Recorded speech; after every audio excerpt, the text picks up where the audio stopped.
Hi viewers எல்லோருக்கும் வணக்கம்.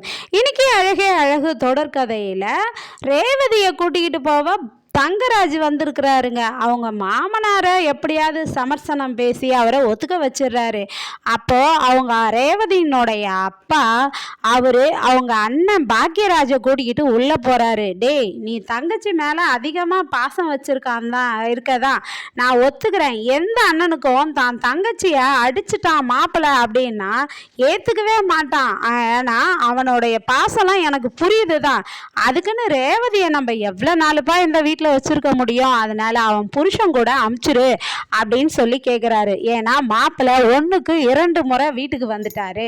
இத்தோட 3வது முறை வருவார். இல்லைன்னா அதுக்கப்புறம் நம்ம கெஞ்ச வேண்டியதாக இருக்கோண்டா, அமுச்சு வைடா அப்படின்னு சொல்கிறாரு. அப்போது பாக்கியராஜ் என் ரேவதியை என் தங்கச்சியை அந்த ஆள் கூட அனுப்ப முடியாதுப்பா அப்படின்றாரு. என்னது அனுப்ப முடியாதா? நீ அனுப்ப முடியாதுன்னா இங்கே பாரு பாக்கியராஜ், நான் சொல்கிறேன் அனுப்பி தான் ஆகணும் அப்படின்றாரு அவங்க அப்பா. இல்லைப்பா, ரேவதியை நான் அனுப்ப முடியாது, காலத்துக்கும் நான் வச்சு பார்த்துப்பேன் அப்படின்னு சொல்கிறாரு. அதுக்கப்புறம் பாக்கியராஜுடைய அப்பா என்ன சொல்கிறேன்னா, இங்கே பாரு பாக்கியராஜ், அப்பா சொல்கிறேன் என் பேச்சை கேளு. அவள் குழந்தை குட்டியெல்லாம் கடைசி வரையும் நீ சம்பாதிக்கிற சம்பாதியத்தை வச்சு பார்க்க முடியாதுடா, அமுச்சிடுறானதும் முடியவே முடியாதுன்னுறாருங்க. அப்போது அவங்க அப்பா என்ன சொல்கிறாருன்னா, அப்போது நானும் உங்கள் அம்மாவும் வீட்டை விட்டு வெளியே போயிடுறோம், நீ வச்சுக்கோ உங்கள் தங்கச்சியை அப்படின்றாரு. இதை ரேவதி கதவு கிட்ட ஒட்டி கேட்டுட்டு இருக்காங்க என்ன பேசுறாங்கன்னு.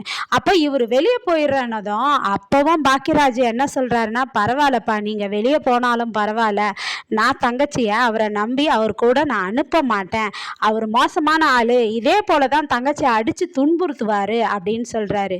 என்னடா என்ன, நாங்க வெளியே போறோம்னாலும் பரவாயில்ல, உன் தங்கச்சி அனுப்ப மாட்டேன்ற, இங்க பாரு அனுப்பி தான் ஆகணும்ன்ட்டு வெளியே உக்காந்து ரேவதி நீ உங்க வீட்டுக்கு போமா அப்படின்னு சொல்லி அவங்க அப்பா சொல்கிறாரு. திரும்பவும் பாக்கியராஜ் இந்த ஆள் கூட அனுப்ப மாட்டேன்றாரு.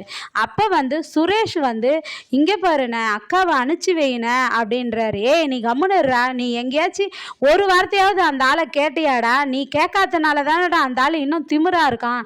நீ ரேவதிக்காக நீ கேட்டிருந்தீங்கன்னா அப்போ ரேவதிக்கு நம்மலாம் இருக்கிறோன்னு நினைப்பான்லடா அப்படின்னு சொல்லி பாக்கியராஜ் சுரேஷை திட்டுறாரு. அதுக்கு சுரேஷ் சொல்கிறாரு, அண்ணே நானும் தானே கேட்டேன், அவரு என்னை மன்னிச்சிரு மாப்பிள்ளன்னு சொன்னாருண்ணே அப்படின்னு சுரேஷும் சொல்கிறாரு.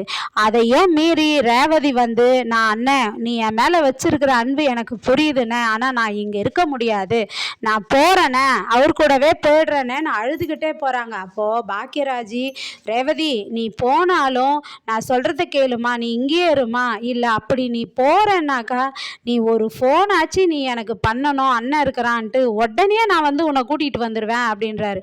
உன் பாசம் எல்லாம் எனக்கு புரியுதுண்ணே, எனக்கு தெரியும்ண்ணே, நீ வருவேன்னு தெரியும்ண்ணே, ஆனால் நான் இங்கே இருக்க முடியாதுண்ணே, ஏன்னா அவங்க அப்பா அம்மா வீட்டை விட்டு வெளியே போயிடுறேன்னு பிரச்சனை பண்ணுறாங்கங்க. அதுக்காக ரேவதி அவங்க புருஷன் வீட்டுக்கே கிளம்புறாங்க. அங்கே போன உடனே அவங்க மாமியார் கேட்குறாங்க, என்ன உங்கள் ஆத்தா அப்பனுக்கு சோறு போட உனக்கு வக்கு இல்லையா? அதான் உன்னை 2 நாள் வச்சுருந்து அனுப்பிச்சிட்டாங்களா? நீ போனால் இங்கே தான் வரணும்னு தெரியும்ல, அப்புறம் என்ன உங்கள் அண்ணன் கூப்பிட்டதும் அவன் கையே பிடிச்சிக்கிட்டு போன அப்படின்னு அவங்க மாமியார் நெக்கலா சொல்கிறாங்க. அதுக்கு தங்கராஜ் என்ன சொல்கிறாருன்னா, அம்மா என்னம்மா பேசுகிறீங்க, ரேவதி ஏன் பொண்டாட்டிமா, இந்த வீட்டுக்கு சொந்தக்காரிமா, இந்த வீடு அவளோடது, அவள் எப்போ வேணாலும் போவா திரும்ப வருவா, நீங்கள் என்ன நீங்கள் வந்ததும் ரேவதி வந்ததும் ஏன் இந்த வீட்டுக்கு வந்தேன்னு கேட்குறீங்க, அப்படிலாம் கேட்காதீங்கம்மா, தப்புமா அப்படின்னு சொல்கிறாரு. அதுக்கு அவங்க சொல்கிறாங்க, அவங்க பிள்ளைய 2 நாள் பொங்கி தின்ன வக்கு இல்லைனதும் நீ உன் பொண்டாட்டியை கூப்பிட்டு வந்துட்டியா, எவன் காலில் விழுந்து அவளை கூப்பிட்டு வந்த அப்படின்னு கேட்குறாங்க. அம்மா நான் யார் காலையும் விழலை, எங்கள் மாமனார்கிட்ட கேட்டேன், அவரே அனுப்பிச்சி வச்சுட்டாருமா அப்படின்னு சொல்கிறாரு. ஆனால் தங்கராஜி எப்போவா இருந்தாலும் பாக்கியராஜி ரேவதி ஃபோன் பண்ணாக்கா கூட்டிக்கிட்டு போயிடுவேன்னு ஒரு வார்த்தையை விட்டுருக்குறாருங்க. அதை யோசிச்சுக்கிட்டு அதை என்ன பண்ணலான்னு பிளான் பண்ணுறாரு. அவருடைய பிளானை நாளைய கதையில் பார்ப்போமா? அதுக்காக காத்திருப்போம். நன்றி, பாய்.